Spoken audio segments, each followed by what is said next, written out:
SIR-ൽ സംസ്ഥാനങ്ങൾക്ക് പരാതിയുണ്ടെങ്കിൽ അത് കേൾക്കാൻ തയ്യാറെന്ന് സുപ്രീം കോടതി. തെരഞ്ഞെടുപ്പ് കമ്മീഷൻ അതിന് അധികാരമുണ്ടെന്നും സുപ്രീം കോടതി ചൂണ്ടിക്കാട്ടി. ബീഹാർ SIR ഉള്ള വാദത്തിനിടെയാണ് കോടതിയുടെ നിരീക്ഷണം. വിവരങ്ങളുമായി അബ്ദുൾ റഷീദ് ചേരുന്നുണ്ട്. റഷീദ്, ബീഹാറിലെ SIR ആണ് വലിയ തരത്തിലുള്ള വിവാദങ്ങൾക്കും നിയമ പോരാട്ടത്തിന് വഴിതെളിക്കുകയും ചെയ്തത്. പക്ഷേ എല്ലാവരെയും ഉൾപ്പെടുത്തുകയാണ്, ആരെയും ഒഴിവാക്കുകയല്ല വേണ്ടതെന്ന് നേരത്തെ തന്നെ സുപ്രീം കോടതി വ്യക്തമാക്കുകയും ചെയ്തിട്ടുണ്ട്. ഇപ്പോൾ നിലവിൽ SIR രാജ്യവ്യാപകമായി നടപ്പാക്കാൻ പോകുമ്പോൾ എല്ലാ സംസ്ഥാനങ്ങളെയും കേൾക്കാൻ തയ്യാറാണെന്ന് സുപ്രീം കോടതി പറഞ്ഞിരിക്കുന്നു. എന്തൊക്കെയാണ് വാദത്തിനിടെ കോടതി പറഞ്ഞ മറ്റു കാര്യങ്ങൾ?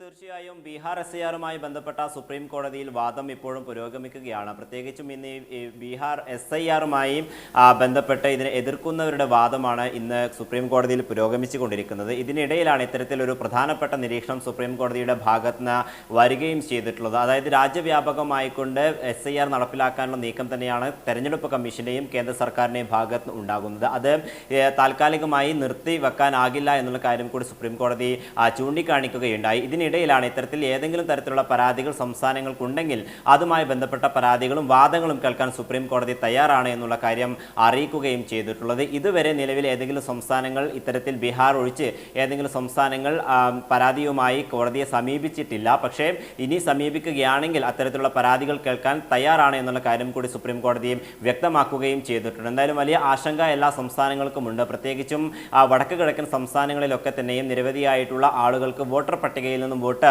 വെട്ടുന്ന സാഹചര്യമാണ് ഉള്ളത്. ബീഹാറിൽ 65 ലക്ഷത്തോളം ആളുകളെയാണ് ഇത്തവണ വോട്ടർ പട്ടിക പരിഷ്കരണത്തിലൂടെ വെട്ടിമാറ്റിയിട്ടുണ്ട്. എന്തായാലും ഈ സംസ്ഥാനങ്ങൾക്ക് വലിയ ആശങ്കയുണ്ട്.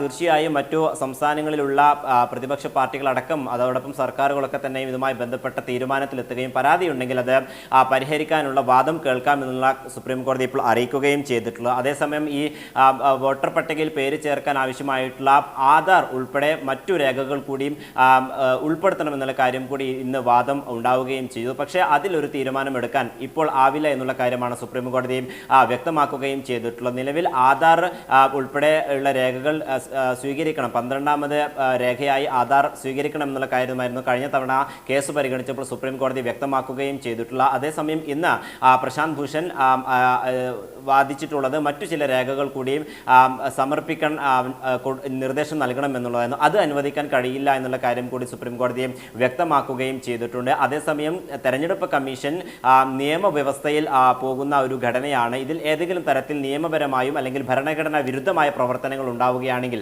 കർശനമായിട്ടുള്ള നടപടി സുപ്രീം കോടതിയുടെ ഭാഗത്ത് നിന്ന് ഉണ്ടാവും, ഇടപെടലുകൾ ഉണ്ടാകുമെന്നുള്ള കാര്യം കൂടി ഇപ്പോൾ ബെഞ്ച് വ്യക്തമാക്കി. ശരി, റഷീദാണ്, അബ്ദുൾ റഷീദാണ് ദില്ലിയിൽ നിന്നുള്ള വിവരങ്ങൾ നൽകിയത്.